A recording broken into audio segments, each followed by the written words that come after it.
Yep, go ahead whenever you're ready. All right, so thank you, Dave. Again, my name is Paul Dahlen. I'm a signal integrity engineer at IBM. I've been working in that area really since I started with IBM in the early 90s. And I really was running some variant of SPICE. We had internal SPICE at IBM called ASTAP, as Bob Williams mentioned a few minutes ago. And I've really run that since day one at IBM, and then still running different SPICE models at this point in my career. So you can make a career out of this. I'm living proof of that. And there are many, many people in Rochester that have done that, not just for IBM, but other places. So we've been talking about doing something on SPICE for a while, and we certainly could do more with it, but we thought it would be a good place to start here tonight. So again, I'm going to go through just the agenda here a little bit. I'm going to do the background. I'm just have a couple slides on what SPICE is for people if you've never heard of it. And then I have a test circuit that I'm going to run you through, not talking about SPICE necessarily the whole time, but just some of the attributes of this circuit. And then showing you some basic SPICE syntax. And then there's variants of that. We have an ASTAP language variant of that I'm going to show you as well. Gives the same answer, same kind of thing. It's just a little bit different lingo, I guess. And then I've got I'll run you through a couple of these test circuits. One of the things I'm going to talk about a little bit is not just lumped element theory, but distributed element theory. Transmission lines basically is what that is. Reason that's important, that's a huge criterion for us when we pick which simulators we want to use or which ones are even, available to us to use, because that's such an important piece. And I'll show you some attributes on the waveforms why that's an important thing, not just for signal integrity engineers, but in general, why you might want to consider that as part of your selection process if you pick a simulator to run. And then I'll go through some waveform deconstruction in a little bit more detail, depending on the level of interest with that.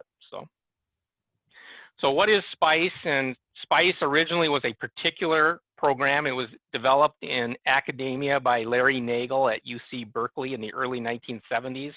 It is an acronym. It stands for Simulation Program with Integrated Circuit Emphasis. So, obviously it was a chip-oriented type tool. And it's very general purpose though. Today, it's more of a family of simulation tools, much like Kleenex is the brand name for a type of tissue, right? SPICE kind of is a generic term now, not just a specific program in itself. And so, but usually it refers to kind of an analog electronic circuit simulator as opposed to a digital simulator, although there's certainly are extensions to it today that can do that too. This is directly out of Wikipedia, this first paragraph, and it says it's a program used in integrated circuit and board level design to check the integrity of circuits and predict circuit behavior. And so really the motivation for us in the industry, especially, like for us at IBM to run SPICE on tools, is it really gives us an idea of what the circuits are going to do before we build them, right? And whether it's a chip, which certainly can cost, tens of millions of dollars and more to even fabricate, right? Or if it's even circuit boards, PCBs and stuff, we usually do run them through some level of SPICE-like simulation to prove to ourselves that, to predict what the waveforms are going to look like, to convince ourselves that the design is good. And it's really done in a pre-design kind of an environment, pre-physical design environment. So most of what we run is not on existing hardware, it's on hardware to yet be built. And so that's our motivation for doing it. And as I mentioned, dates back to the early 1970s from this Larry Nagel at Berkeley. However, at the same time, other people were doing it, and IBM certainly was doing it in the early 70s. ASTAP is the program that we used really up until probably, well, we still have it available, but development on ASTAP went on really up until after 2010. So it had a good 40-year run within IBM. And, so it's another very similar type of a tool. ASTAP, by the way, stands for Statistical Analysis Program, Advanced Statistical Analysis Program. So it was a variation on SPICE that had a lot of Monte Carlo type simulation capability. I didn't necessarily use it that way so much, but a lot of people within IBM did, and that came into play with, CMOS process and that kind of thing. So it had good statistical capabilities. The other thing I would say is, if you read anything about this stuff, SPICE was kind of based on this modified nodal analysis technique, which is basically loop equations and mesh current method and node voltage method, right? Like you learned in engineering EE 201 kind of stuff. ASTAP had a slightly different base algorithm, sparse tableau method, which was good for this Monte Carlo simulation. But ASTAP can run in either mode, and my guess is today SPICE can run in probably both modes as well. Okay, so it's just something that was a subtle variation for people that are of that development ilk. And today, though, however, as I mentioned, SPICE is a much more generic term, and there are many open source forms of it that you can download. There's proprietary in-house simulators like ASTAP, right? And other companies have something similar. And then there's these commercially available versions of SPICE. And then one of the best examples of that is HSPICE. HSPICE is a tool from Synopsys, and it's the kind of tool that would cost you in the tens of thousands of dollars per seat, probably. So it's expensive. But for industrial strength type applications, it's very popular, and it's probably the one that has the most industry traction. Similar to that is a Cadence Spectre tool. That's another similar type of a tool. We use that within IBM as well, especially on the transistor design side, but not so much on the signal integrity side, but it's a very comparable type offering from a different company. And then I mentioned ASTAP. There's also a newer version of that called ASX, ASTAP Extended is what that meant. And then later on, it manifested itself in a tool we called PowerSpice. And I'm going to show some waveforms tonight from both HSPICE and PowerSpice and how they correlate. And PowerSpice, like I said, it was developed up through, after 2010. I don't think we're doing further development on it now, but we still have it within IBM. And then somebody asked a question at the beginning on, hey, what's a good open source type version of SPICE to download? Well, one that's really got a lot of traction right now is this one from Analog Devices called LT SPICE. I'm starting to run into that with my colleagues at IBM, especially from the research division, and I'm starting to use that a little bit myself. So LT SPICE, if you're looking for one to download and put on your laptop or on your Mac, there's versions of that out there. Just Google it, you'll find it and download it. You can download it. So analysis modes. So SPICE and similar simulators can run in various modes, and these correspond to the types of analysis you would do in engineering school. There's time domain or transient analysis. That's how we use it mostly in the computer design of computers, because that's how the transceivers work, is kind of time domain, time modulation, right? AC analysis, think of that as a frequency sweep. That's another mode you can invoke in SPICE. That's very popular. That's used for circuit characterization. If you sweep in frequency, measure the output of that in those frequencies. Very good for that. There's DC analysis, and then there's some other specialized modes. I'll list them later, but the main ones that we end up using are the top two there. And so, as I mentioned there, signal integrity and computer type design, we do awful lot of transient analysis. And then we do some AC analysis too, is usually in model development that feeds that part of the engine, the transient part of the engine. So now, one of the nice things about SPICE is that it's really any electrical engineer. If you've got a BSEE or a BS in computer engineering, or you're working on that, and you're more than probably into your early junior type part of the program, and you have some circuit theory in your background, you'll be able to use SPICE. That's one of the nicest things about it, is it very much the input syntax and input language works off of a circuit analysis type of formulation. So node voltage method, mesh current method, right, where you're writing these loop equations, whether you're writing differential equations, or you're writing it in j omega L and 1 over j omega C, a sinusoidal steady state analysis, or even Laplace transforms, right? SL and 1 over SC, those types of things. That's how the simulator input is based. So if you can understand circuit theory, you can put input into the SPICE tool, and I'll show some examples of that. Beyond, RLs and Cs, which are lumped elements, right? Everybody is probably most familiar with. SPICE also handles semiconductor elements like transistors and diodes. It handles, importantly, distributed elements, the best example of which is transmission lines, right, in distributed circuit theory. Modern SPICE simulators and industrial strength SPICE simulators can handle that pretty well, and we've done a lot of work in IBM on that over the course of my career, to the point where that's very routine to use that type of analysis now. Behavioral models is something else. Think of a block diagram or a black box type model with terminal characteristics, transfer functions with mathematical descriptions, IV curves of IBIS driver models and that kind of thing, poles and zero models, those types of things. SPICE can handle a lot of those more specialized types of model formulations, I would say, and it can mix that in with lumped element, distributed element, and transistor type syntax, and that's powerful, right? Especially if you don't have a model for a particular component. Also, as if you had an independent current source or a dependent, current source, voltage dependent current source, SPICE handles that kind of stuff too. So very much, formulated in terms of circuit theory. And so, when you're looking at applications, this is one that I'm familiar with, but this one is nice because it shows several of those attributes I just described. So if you've got, a microprocessor board plugged into a backplane, right, like you might have in your PC or in a commercial server. If you're talking about circuits on chip, they're probably transistor-based circuits. SPICE can handle that. You've got interconnect models running down here through the card or through the connector. They might be transmission lines. They might be distributed elements like scattering parameters as well, right? They might be lumped elements like R's and L's and C's. SPICE can handle all of that. And so this is the type of application where, basically anything would fit into this type of a framework. And so that's kind of what it would look like physically. The next slide is the same thing electrically. And so I'm showing on here, the driver and receiver circuits would probably be up on chip, right?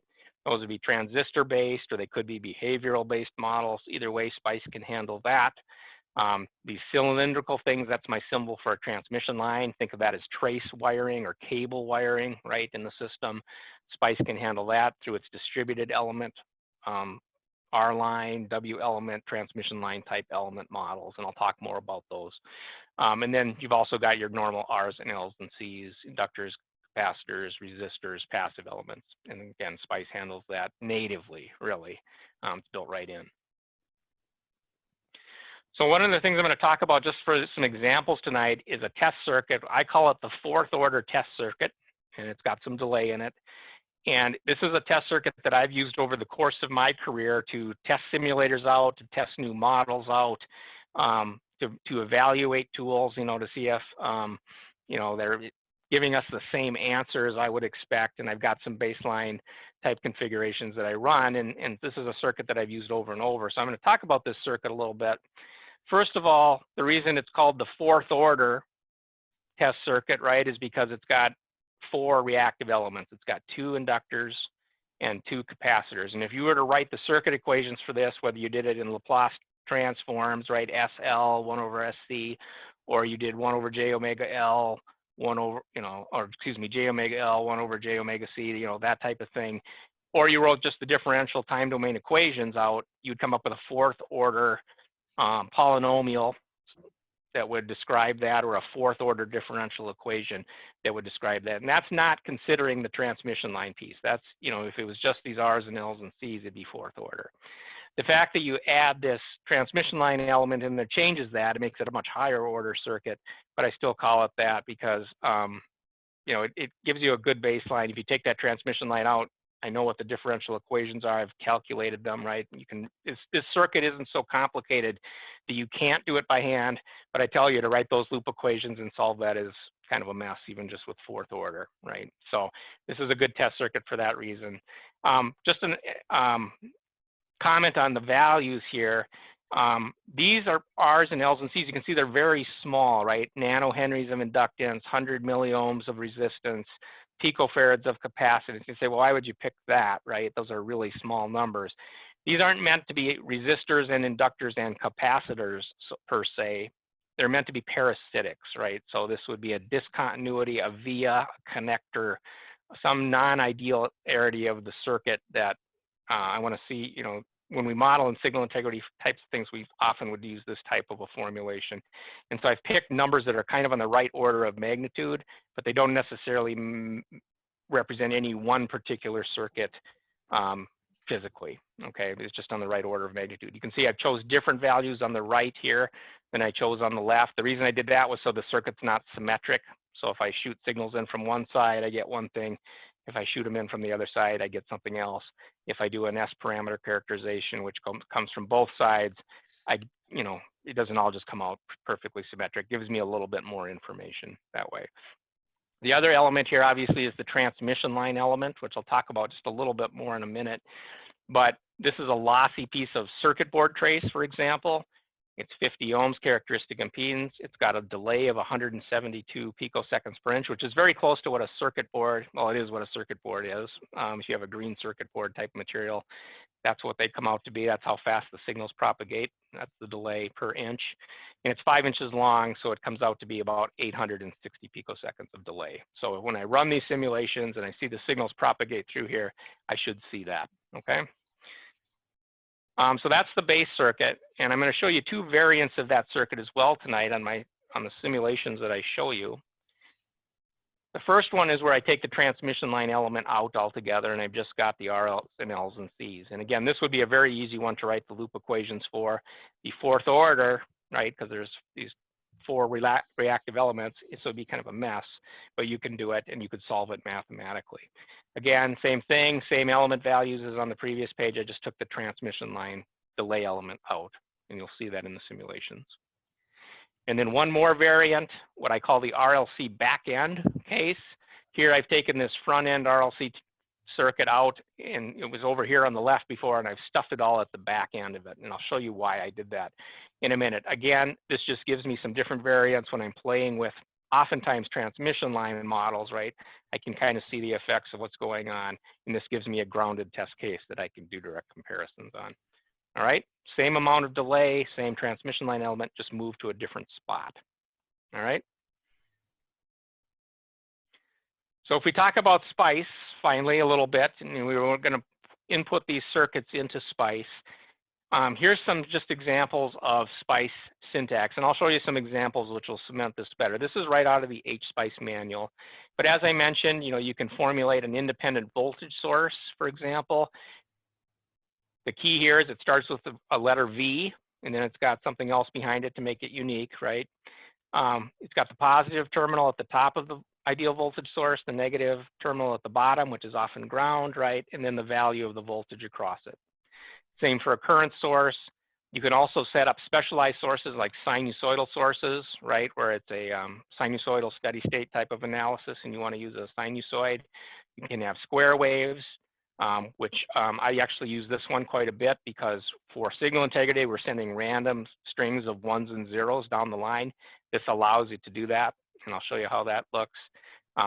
Similarly, you can do, basically any type of waveform formulation that you want with this function, piecewise linear source. You basically give it a spreadsheet of, voltage versus time, and any form you want, and it'll suck that in as well. And then there's the RLs and Cs, resistors if it starts with R, makes sense. Capacitor if it starts with C, inductor if it starts with L. They're 2 terminal devices, so you've got an in node and an out node, and then your value of it. So very simple, right?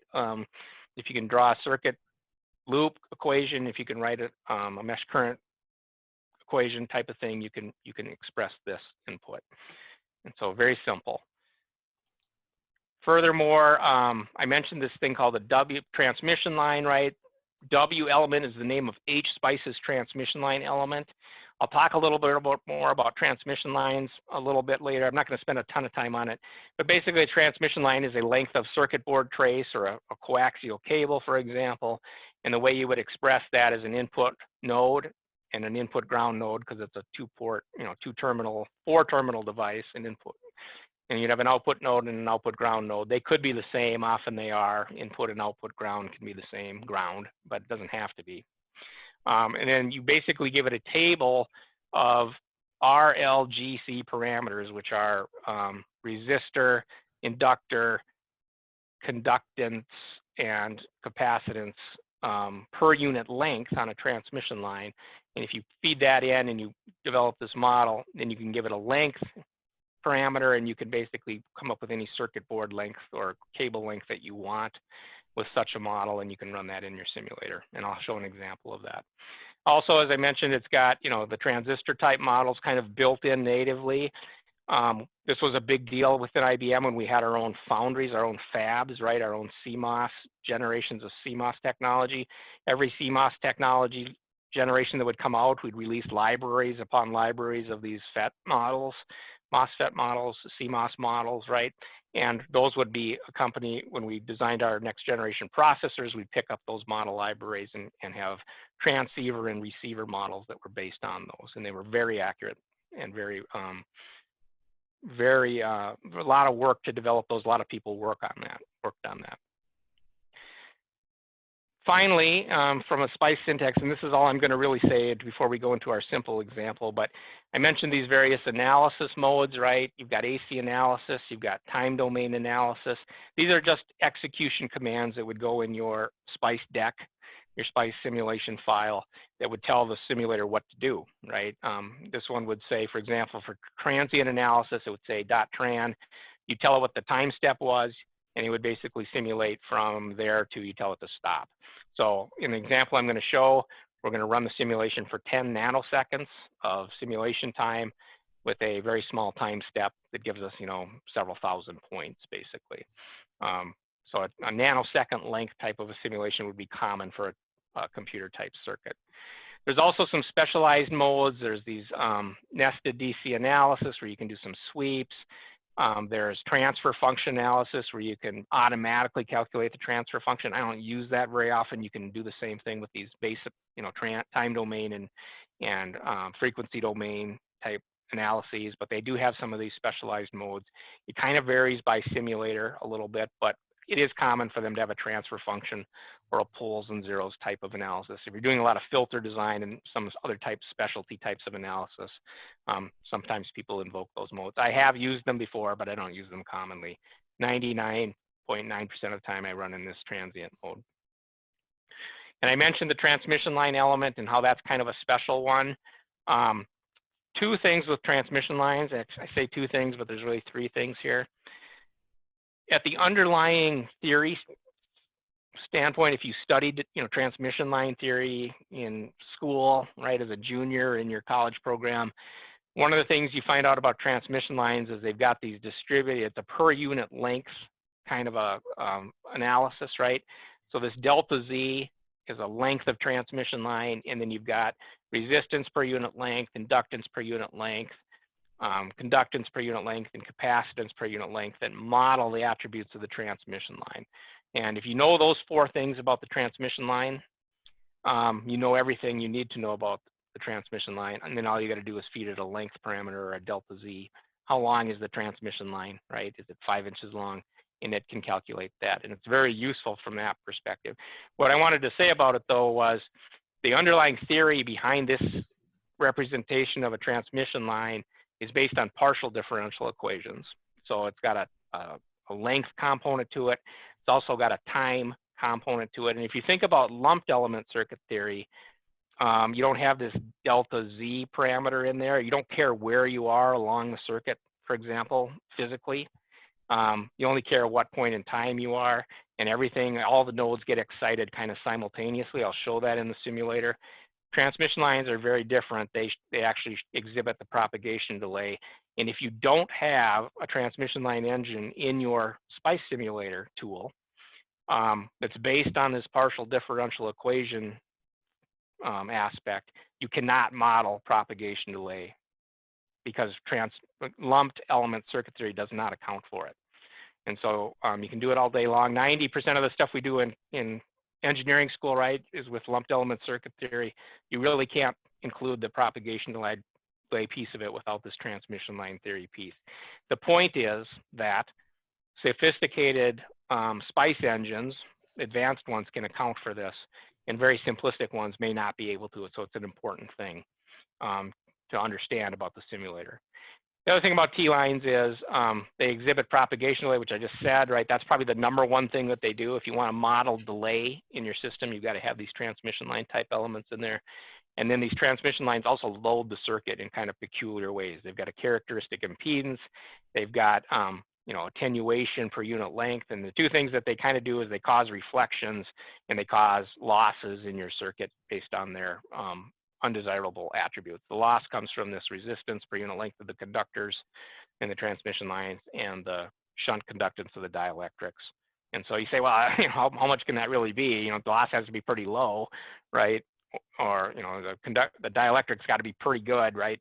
The reality is at high frequencies, these come into play hugely. And so it's probably the #1 limiting thing in gigahertz SerDes type interfaces is attenuation, for example. So something I just want to make you aware of. You will see these elements in the simulation models I'm going to show you, and just something for you to be aware of, okay? So here's an example, again, going back to my original 4th order test circuit, okay? So I remember, you recall that what's in the red box here was my test circuit. I have these RLCs on the front end and these RLCs on the back end of the circuit. And then I've also got this intermediate transmission line model, which I told you was lossy. So there's going to be some signal loss in that. And this is my original 4th order test circuit. What I've added here is source, an ideal voltage source here, in this case, a step source, right? Or a pulse source. I've got a 50 ohm output impedance on that source, right? This is very idealized, obviously, but it's actually, you'd be amazed how often you can do quite a bit with that. And then I've got a 50 ohm load out here. And it could be something different, right? But for the purposes of this exercise and really concentrating on what's in the red box here, I've got these standard loads and sources that I attach. With that, I now have a complete circuit that I can run SPICE on, okay? And so what I'm showing over here on the right side in the green box is my SPICE description of this circuit. So let's just go through this for a second. So over here, as I mentioned, we have a voltage source, and it's between ground and this node that I've named enter, okay? I made up that name, that's my name, okay? Very simple to describe this source. You basically say you've got a voltage source, that's what the V indicates. I'm calling it in, I added that, but the V is what's important to make sure this tool understands it's a voltage source. And it's connected between enter and 0. 0, by the way, in SPICE language is always interpreted as ground. So you can either write GND or you can put 0 in there, and that's a ground node by definition, okay? And then this PAT, this is a pattern generator type, a particular type of source that HSPICE understands. And it's got, 1 volt on it. It swings between 1 volt and 0 volts. And it's got, I think, a delay term here. This third 0, second 0 here is where how much time before it starts. In this case, it's 0. I'm starting it right at time equals 0. You tell it what you want the rise time to be and the fall time to be. Think of this as a square wave, right, generator with a, it's going to look a little trapezoidal with a very, a rise time that you can define. The bit time is the length of time that I didn't show the definition of T bit, but that's the width of the pulse basically. And then here's the string, and I'm going to send 1 0 followed by a single 1, and then I'm going to have just a string of zeros behind that, and that pattern will repeat on itself. So that's an example. You could use a different type of source. You could use a sinusoidal source. You could use a step function. You could use, any other type of source that you wanted to use. Some of them are built in. Some of them you can define on your own. And so that's just an example here of, the source definition. Gets simpler from there. That's probably the most complicated one. This RN is this resistor right here. You can see it's a resistor because it starts with R. It's 50 ohms, like I'm showing here. It's between node enter and node input, right? Here's the load resistor out here, also 50 ohms, and it's between this node that I call N load and ground, okay? This is an include function. This is basically telling me, hey, go look in the library and find your transmission line model. So this is my directory that I've got my transmission line model in. So you can have libraries of models is the point. And then not going through them too crazy here, but L1, R1, and C1, that would be these elements over here. And you can kind of see L1 is between input and N1. That's this one. And between N1 and N2 is this 100 milliohm element right there. And between between N1 and 0 is my capacitance here. That's a 1 picofarad capacitance. N, by the way, means nano. M means milli. P means pico, so it's just metric system. That's an attribute of SPICE, okay? Most SPICE simulators would understand this. What I would expect, by the way, is regardless of whether you used HSPICE, PSPICE, LT-SPICE, I would expect it would understand most of this syntax with the exception of this W line element. This is the transmission line model that I'm calling from my library. This is a specific to HSpice kind of a command. The rest of it's very generic, and I would expect most, if not all, simulators could understand those lumped elements, for example, and these sources, for example. Maybe not this pattern statement. That might be unique to HSpice. That make sense? So you can kind of see how if you can understand how to draw this circuit, if you can understand how to define nodes and know, the concept of node voltages and mesh currents, that you can very easily describe this circuit in SPICE in just a few lines of code. That's the green box. The blue box down here, and why I try to generalize this presentation a little bit and not make it too specific, is because this is actually IBM ASTAP language. And it's a different language than SPICE, but if you look through it, you can see that really the only difference between it is the syntax. And so if you can, I always tell the engineers, the new engineers at IBM, if you know SPICE, you can figure out ASTAP very quickly, or vice versa, right? I grew up on ASTAP. It's nothing for me to go over here and figure out this SPICE deck. I just got to know the syntax, right, a little bit. One difference is the voltage source here starts with E, right? Not V, so you got to know that. The other thing is the grounds are backwards for, or excuse me, the node ordering of the nodes on a voltage source is backwards. So it's rising through from ground to enter. You can notice that if you look at the corresponding statement in SPICE, it's backwards. And so you got to be careful of that because you could put your source in upside down, right? But other than that, you see that the syntax, you got a comma here, you got a dash. The syntax is slightly different, but in reality, it's basically the same thing. Later versions of the ASTAP tool at IBM called PowerSpice was the last instantiation that could actually read either input language. So that PowerSpice tool could have read this input as well, minus maybe this W element. It probably wouldn't have been able to read that because that's unique to HSpice. And then this T-line one here, R-line is the equivalent thing in ASTAP. So point is that you can describe this very quickly, okay?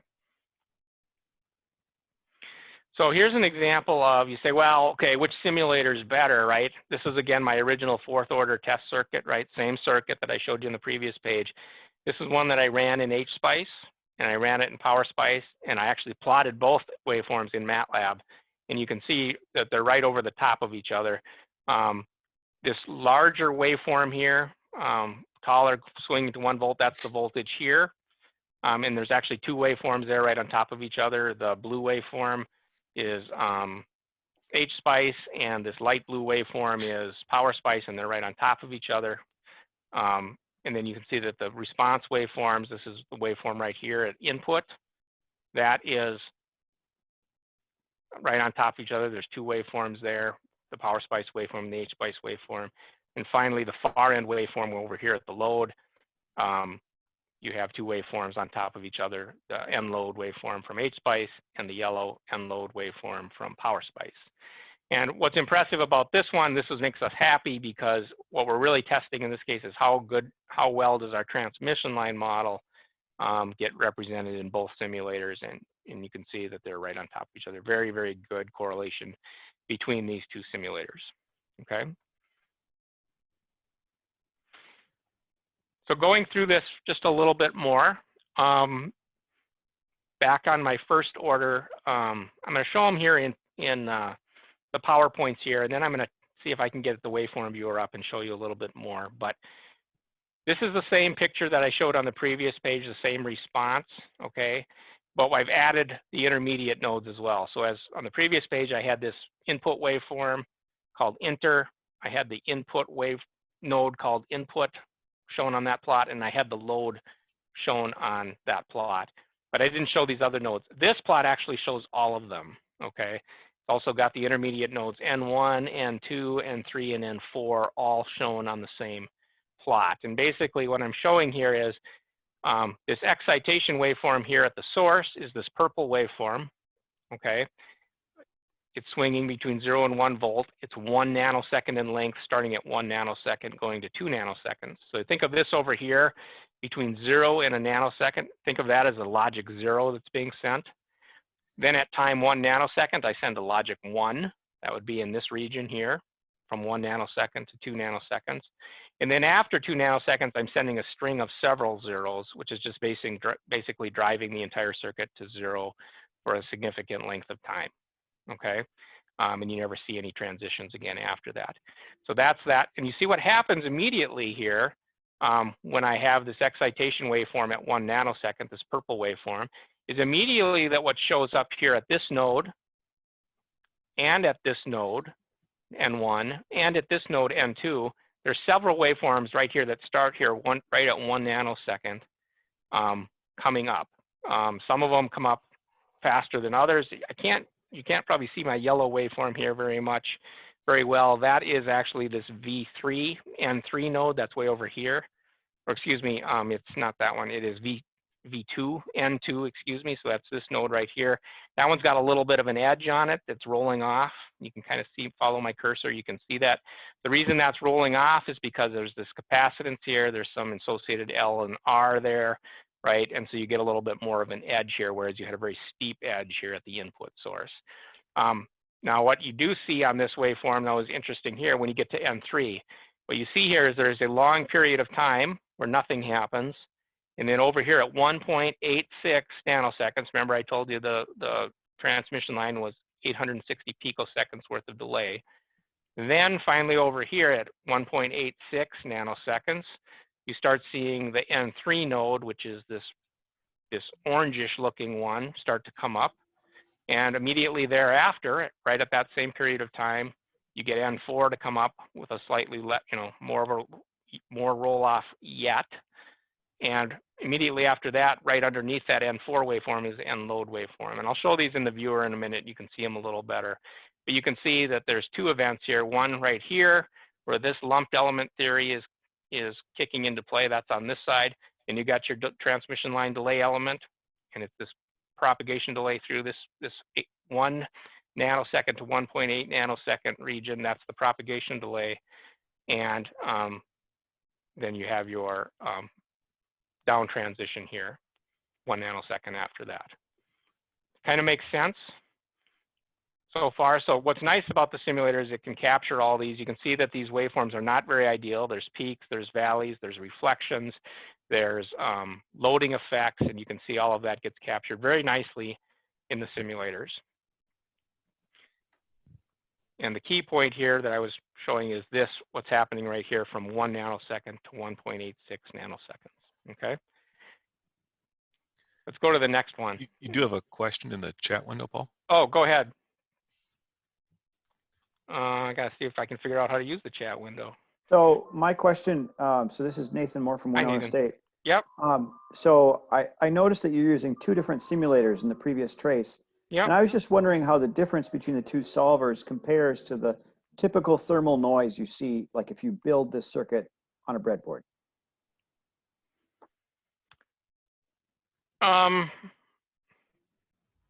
When you say please restate your question, how it compares to the... Well, so like if you go back a slide or two, you had Sure. two different traces. And my impression was that the two different traces were from the different SPICE solvers. Like between 2.5 and 3 nanoseconds, you've got the teal and the purple, and they don't converge perfectly. Mm-hmm. And so I was just wondering, like, if you build this circuit on a breadboard, is the normal thermal noise you get just from like Wi-Fi in the room and the wires not being at 0 Kelvin, Yeah. is that noise bigger than the difference between the two solvers? Well, it could depend. I think, the difference here is probably due, in my opinion, most likely to the differences in the way that the transmission line parts of the engine work. Just my speculation. What you have to understand about this is that these are very, very small values. If you breadboard something, for example, your inductance values will be very, very much higher, right? It's hard to maintain those parasitics as low with anything that's discrete, right? If you had wires, for example, the wires, so you plug your inductor into the breadboard, or you had resistors in the breadboard, right, with inductive leads on them. Those types of parasitic values, in my opinion, would completely dominate these Okay. LRCs that I'm showing. Does that make Okay. sense?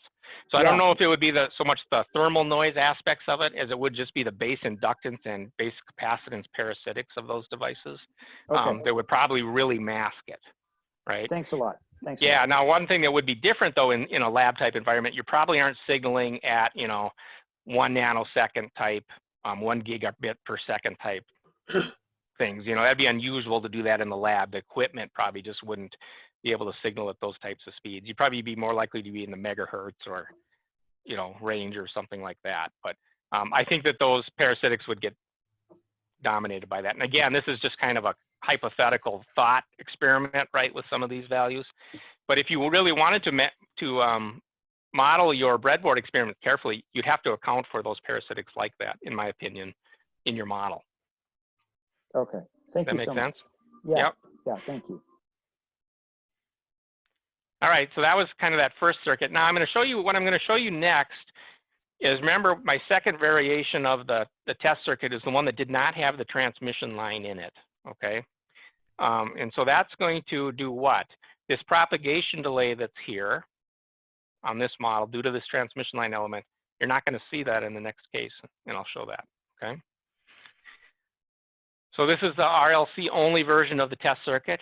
Here's the picture here. I've got the nodes labeled on here. They're a little bit different because I reordered the circuit. Here's the actual SPICE syntax minus the transmission line element. Again, if you trace through this SPICE index, it should match this circuit picture unless I screwed something up in when I was making the slide. I don't think I did, but and I didn't show the source and source impedance and the load impedance and the voltage source on this picture. What's in here in this red box is what's in the red box here. But one of the things you notice, one of the things you notice here in this case is all my waveforms, I'm exciting the circuit again with this purple waveform, right? Basically a step function at time equals 1 nanosecond, driving a 1 for 1 nanosecond, and then driving a 0 or a series of zeros after that, 1 nanosecond later. And what you see here is no propagation delay. All these nodes enter, that's this purple node here, right? Purple waveform. Input, which is the green one, which is kind of masked a little bit here. N2, which is the blue one. And N4, which is the, N2 is the yellow one, which you can't see very well. And N4 is the red one, which is basically right on top of N load here, which is the green one, another green one. All of those come up, the point is they all come up right here immediately. As soon as you excite the circuit, boom, boom, boom, boom, boom, all the other lumped element circuit nodes in the system come up immediately. Now they have different edge rates because of what the loading characteristics are, but they all start their response immediately. And that is a direct attribute of lumped element circuit theory. And that's what I was saying is you cannot model the propagation delay, not even there in the mathematical theory, right? If you only use lumped element theory. Now you can see where that could be a huge limitation if you've got a circuit board with 6 or 7 inches worth of trace here between these two sets of lumped elements, right? What really should be coming up over here somewhere is coming up immediately. Okay, and so that is an important thing to keep in mind. Now, part of that has to do with the speed at which we're signaling, and there's definitely a ratio there of wavelength to the size of what the actual constraint is the dimensions, physical dimensions of the circuit relative to a wavelength. And if that ratio is too large, that's when you need to account for these transmission line things, okay? So that's the second variation. And let's do one more, the third one, right? Now, if you remember, the difference on this third one is we put the transmission line back in, right? But now in this case, we have all this lumped element stuff pushed to the back end of the circuit, whereas before half of it was up in the front. And you can see what happens there, right? Same purple input waveform at node enter. That's the purple one. Node input is on the other side of the resistor, and that looks much cleaner, you might notice now, because you don't have all these loading effects and reflections coming off these lumped elements on the front end. You just see that the node itself is much cleaner. And then you go down the transmission line here, right? You got 1.8 at 860 picoseconds with the delay, and then you start seeing everything start to happen again. Down here, again, all at once, right? You see N3, which is the orange one. You see N1, which is the next one, which is right basically under N3 here, which I'll show, and if I can bring them up in the viewer. And then you got the yellow waveform, which is N2, which is next in line. And you've got N4 a little bit after that, and then N-load and N4 are basically on top of each other. By the way, the reason N4 and N-load are right on top of each other is because, you know, the only thing separating them is 0.2 ohms of resistance, right? It's just going to lower the voltage a little bit and no delay because it's a lumped element.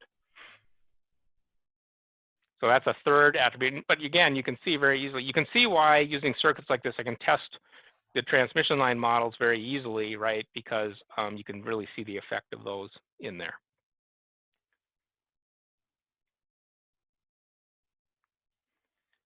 So finally, before I just go into the waveform viewer for just a second, this is the entire deck. This is the entire simulation deck.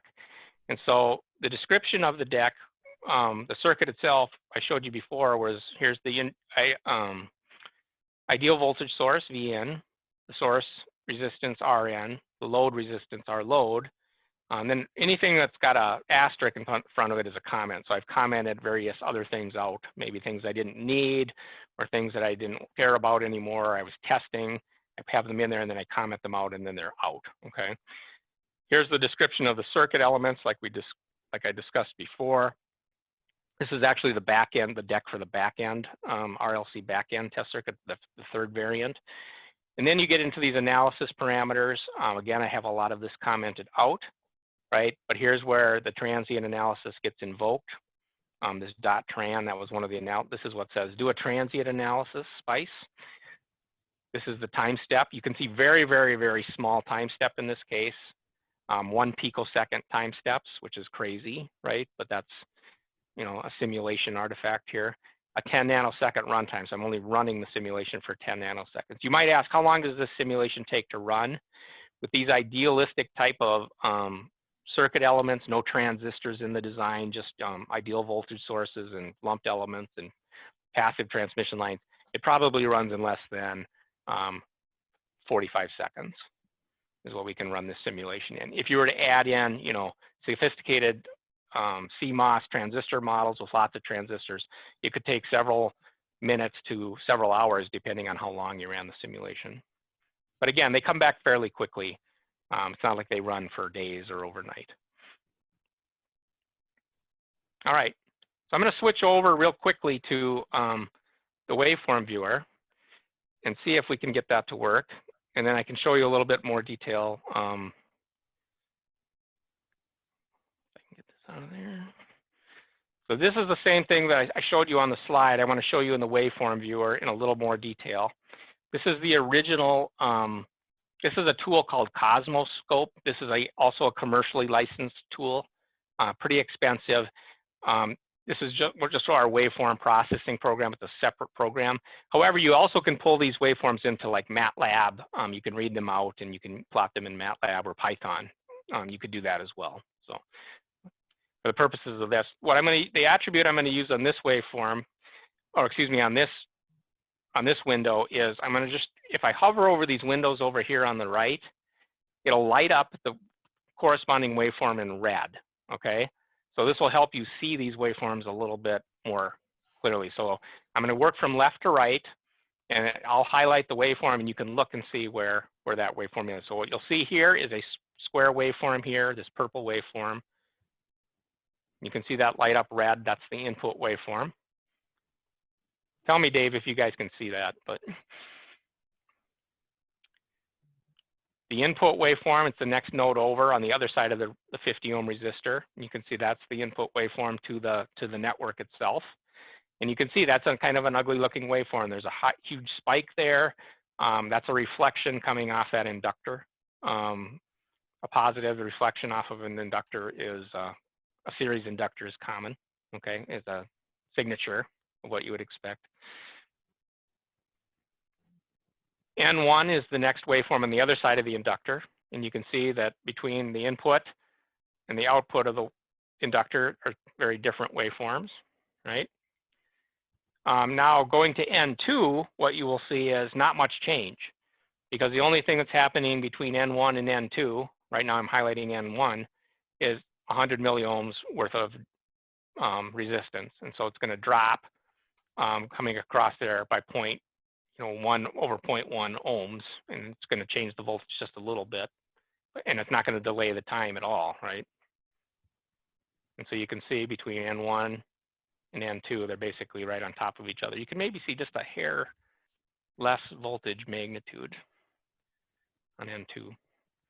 Okay, now on N3, now you're going to go through your transmission line, and it's going to come up 860 picoseconds later. And there it is to the right there. So V2 to V3, excuse me, N2 to N3. Quite a bit of change. And now going from N3 to N4, you're going to go across that inductor. So you'd expect to see some change there. So N3, N4, N3, N4, and you can see the edge rolls off quite a bit. N4 is on that capacitor there, right?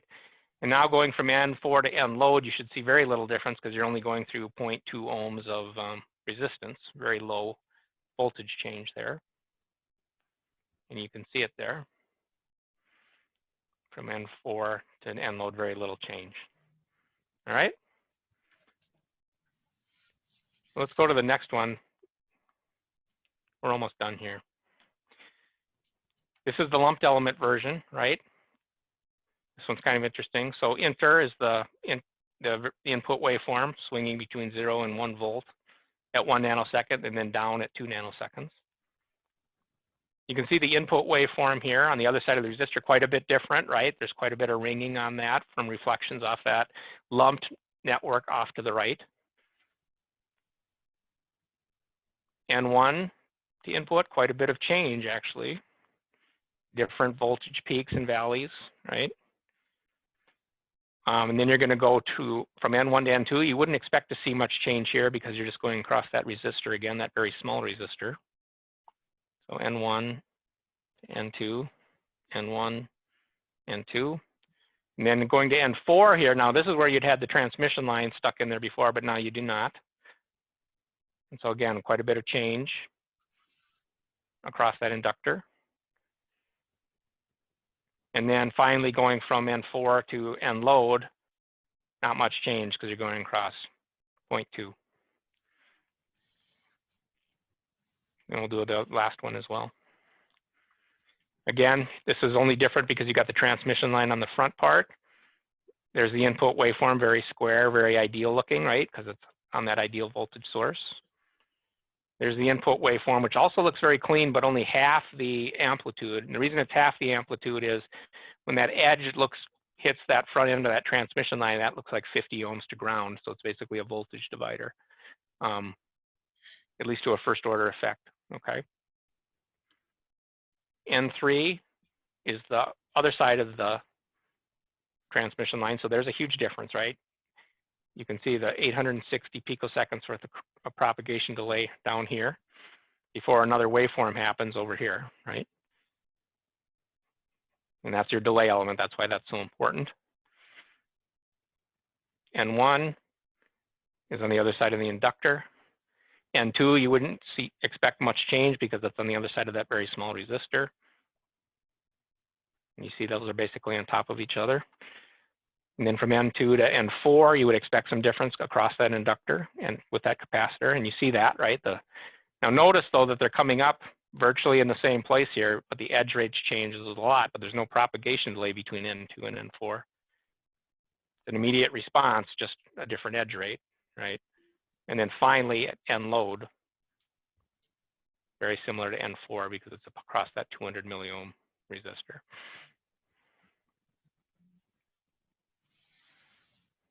All right, I'm gonna go back to my PowerPoint. Any questions on any of that? I know there's a lot there.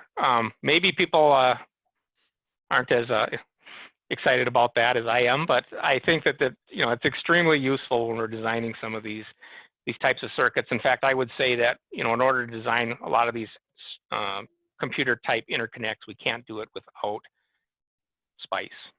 It's not doable. So Now, one question, Paul. Are there any Yeah. options? Are there any options for some of us that might have a little trouble with colors to make the lines fatter or dotted or something, or is it just color?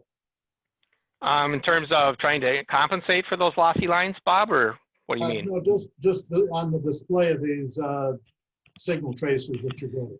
Oh, you know, there maybe is. I hadn't tried this before via WebEx. Yes, there definitely is in the waveform viewer. You can definitely fatten up the lines, that kind of thing. I'm just not particularly good at Cosmoscope, but that's a good piece of feedback. I think next time I do this, I could change those line weights. I just don't know how to do it off the top of my head here. I really can't tell what's going on when you're making something red. Okay. I'm sorry. So I'm gonna show my circuit ignorance here. Is this, so if you've got I don't know, you've got the microprocessor shooting its signals out of the chip. Yeah. And you're telling me that only half the signal or half the the amplitude is actually is gone right off the start? Well, that's a very good point. The reality is the reason that half the amplitude is gone is, at least initially on this part of the curve over here, is because this transmission line looks like 50 ohms to ground. What's causing it to stay down there is the fact that I've got this 50 ohms at the far end. Because what ultimately happens is these inductors short out, right? If you think of it from a DC standpoint, right? If you drove a volt and left it there, right? This inductor would go away, right? Because its impedance is J omega L, and if your frequency is 0, that's a short. If your frequency is 0, that's an open, that capacitor, right? The reality is all you have left are these resistances, and the same thing would happen with the transmission line, right? It would just be the series resistance of the line would charge up as well. What does bring it down to cut the signal level in half is this 50 ohm termination. In reality, we actually don't terminate the circuits that way necessarily. You know, a lot of times a receiver would have either a split termination on it where you'd have maybe 100 ohms to ground and 100 ohms up to VDD, for example, right? Or it may not have any termination at all. Sometimes it just looks more capacitive. In that case, this far end circuit, or this far end load node would come all the way up to the rail, the 1 volt rail. So Dave, yeah, you're right. This is kind of an academic exercise for the purpose of model development, right? The actual circuits themselves may look different and would be terminated differently, and their transceivers would be designed such that it would make use of the full ground to rail range of the CMOS technology. Appreciate it. Thank you.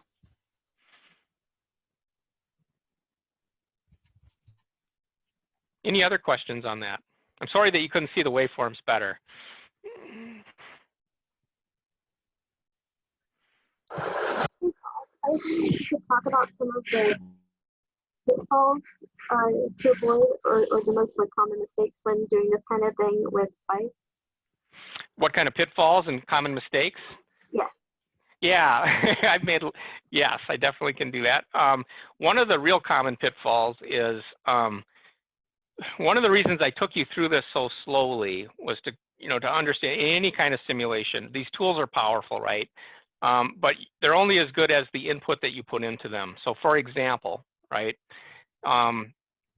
if you misconnected a node, for example, and made just a typographical error in this net list, for example, you could very easily, say you accidentally connected, instead of connecting this transmission line between N2 and N3, you connected it between N2 and N2, for example, right? Or you accidentally connected N2 to N4 instead of N2 to N3, right? You'd bypass this element completely, right? And with more complicated networks, where you have lots of different transmission line elements, misconnecting a node, for example, like that, you could bypass part of the circuit altogether. The simulation might run just fine. The output node might come up just like you expect. And yet, if you don't pay kind of attention to what kind of propagation delay you should have, for example, 5 inches of at 172 picoseconds per inch, or 860 picoseconds, you could have maybe have bypassed that delay accidentally and bypassed that loss. It's very, I guess my point is, if you make a mistake on the input deck and you're not careful on how you interpret the results, you could very easily miss it. And so I've made every kind of mistake there is. I once worked on a set of computer simulations on an IBM system for about 3 months, and I had, instead of 12.7 centimeters in there, I had 127 centimeters in there, right? And it was very, very difficult to see that without very carefully calculating your propagation delays. And that is how I finally figured that out. And, but yeah, I ran for that simulation for several weeks without noticing that. And so one of the lessons is to calculate your propagation delays by hand, to look at the waveform results and do waveform decomposition between adjacent nodes by hand, right? Go through that, look through that, and see if those propagation delays make sense. Frankly, checking your propagation delays is one of the best things you can do. The other thing I would say about easy mistakes to make, one of the things you might notice here is 1 nanohenry in ASTAP language is 0.001 microhenry. And you just have to know, for example, that inductance in ASTAP is in microhenries. And resistance, by the way, is in kiloohms. So 100 milliohms is 0.0001 kiloohms. And so I can't tell you how many times I've simulated with 50 kiloohm transmission lines in my ASTAP simulations, right? Just by making a typographical mistake. And you say, well, why is it like that, right? Why are capacitors in picofarad units, right? 1. In SPICE, it's kind of nice because you actually put the P over there, right? And it tells you it's picofarads, but ASTAP isn't like that. So it's easy to make a lot of mistakes like that, right? Good question. Hey, Paul, this is Ben Sikora. I've got a question about the way that the solver is set up. Mm-hmm. I spent a lot more time in MATLAB. MATLAB's kind of finicky in terms of having the solver settings and all that, you know, all the kind of things there. Yeah. Do you have to do similar things in SPICE? Yeah. I would say yes, and that's part of what some of these parameters are, like up at the top here. Option post probe, option accurate, like why would you want it not to be accurate, right? Option post, this tells you what kind of graphics files come out. There's all kinds of settings like this, right?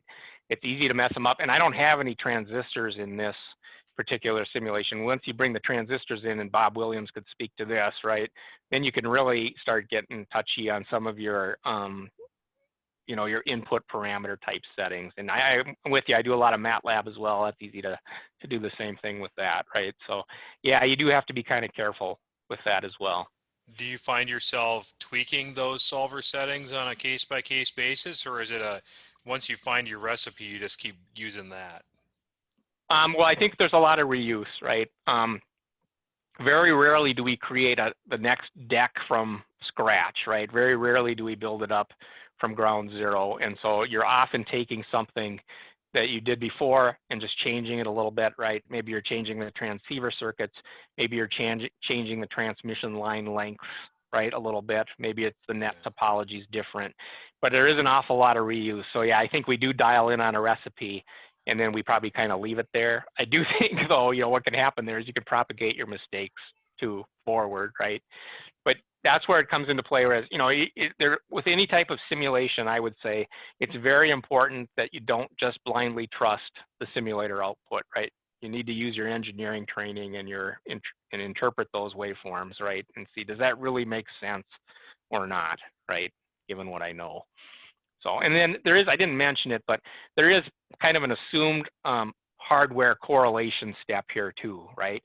And I would admit that we don't do that every time on every system, but I do think over the years and over, you know, the course of history, we have dialed in these simulators based on hardware results, right? And so that's one advantage we have in IBM, having used SPICE and ASTAP and that for really decades now, is we've built up that level of expertise. But, you know, just coming into it fresh or new, you got to kind of to learn from make a few mistakes and learn from those, right? Good question. Hey, Paul, I have a quick question. if I want to convert text file of netlist, like the one shown here, Yep. into a schematic, does Yeah. any of the tool out there help, like SPICE tools that you mentioned? You know, I don't, that's a very good topic. I didn't cover it here, but a lot of times when we have new users come into IBM, you know, out of college or whatever, and they say, you're looking at these text files, you got to be kidding me, right? Why aren't you drawing the schematics, right, in a CAD tool, right? The reality is we have those tools as well. Usually it's the other way though. Usually we don't go from the text file back to the schematic. Usually we draw the schematic and go to the net list is probably the more common thing. The disadvantage of starting with the schematic, you know, a graphical representation and going to the net list, sometimes the net lists aren't real readable unless you know, put a lot of node, you know, if you just let the thing net list automatically, let the tool do it, you get up, they're readable, but they're very complex. You know, the node names and stuff are maybe system generated. I'm not aware of a tool that works in reverse. There probably is one, but to be honest with you, once you get into this, it seems like, and if you do a lot of it, you end up doing an awful lot of text file direct editing. The disadvantage of that is you never have a very good picture or very good documentation, right? You've always got to draw that picture in PowerPoint or something, or another tool like I did for this presentation. Okay. Yeah, That's the reason I was asking was some electromagnetic simulators, once they extract some passive structure, they give you option to generate SPICE or PSPICE or HSPICE netlist. And Yep. I was wondering if I can take that back into schematic just to get an idea of my, you know, parasitic environment in terms of schematic, how it looks. So I'm not aware. It's very possible. Maybe some of the tools do that. I'm not sure. Okay. About going That's that backwards. Yeah. Thanks. Yep. Paul, I also saw, oh, go ahead. Paul, I was just going to say this, Ron Jensen. You mentioned reuse of decks, and I remember my first usage of it, and it was several inches of card decks. So, yeah, 4 credit cards or something. yeah. No, this was an A-step, and yep. yeah, and you quickly learn to sequence your cards after you drop one deck one time, and have to re-put it together.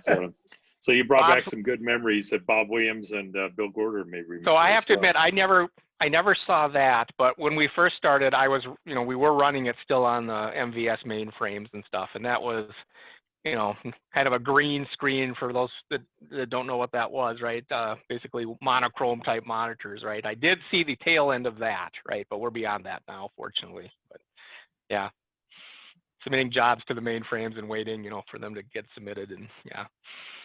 So this stuff predates those, you know, the Unix and Linux machines we have now. Go ahead, Tori, did you have another question? Yeah, I mean, I can't say that I relate to either you or Ron there, but I did see at the bottom of when you're using SPICE, there is a MATLAB button or an icon with MATLAB on it. What does that do? Yeah, that's part of the actual waveform viewer, not so much the HSPICE part itself. That allows you, you know, to be honest with you, there's some interoperability with MATLAB. It frankly is a little bit cryptic and a little bit cumbersome. This one is what you're talking about, I think, right? Basically what it does is it kicks up a command line, a MATLAB command line, if you have a valid MATLAB license installed behind it, and then allows you to do some direct waveform porting into from the graphical viewer into MATLAB and vice versa. Frankly, a lot of times I just dump the files out of SPICE directly, and I've got other standalone MATLAB routines that can read them. They read right off these binary transient data files that HSPICE puts out, and PowerSPICE puts out something real similar. But you know, it basically spits it out into a standard binary format that you can read into MATLAB. Interesting. But I don't do it within the tool. Usually I do it off to the side.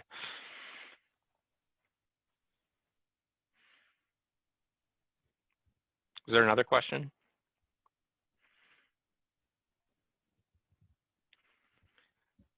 Okay, well, thank you very much. If there's no other questions, I appreciate everybody's attention. I'm sorry that the waveforms weren't more visible. Next time we do this, I will thicken those lines up so you can see them better. And the PowerPoint slides are available. If you want them, I can send them to you, or one of the other board members can. So. All right. Well, thank you very much, Paul. Maybe one last thing. So like I kind of mentioned at the very beginning, maybe before we even started the recording, this is the idea perhaps is to put together a series of these, you know, SPICE type or SPICE focused presentations, or even workshops of sorts. Do you want to talk about your about maybe what your intentions are, Paul, and maybe what assistance you might need? Well, I think that there would be a couple different ways we could go with that. I think one thing, and I think I would be interested in some feedback, basically. But one thing, we have tons of experts in town, not just at IBM, but also at Mayo and probably Western Digital on the transistor side of this, right? Which I didn't talk about much tonight. And we could bring on analog circuit designers in from somewhere that could speak to that part of it. That is not something I know much about. So that's one way. Another place they use SPICE a lot is in power line transients type calculations. Obviously nobody at IBM that does that, but that's another place it gets used, so we could bring in an expert for that.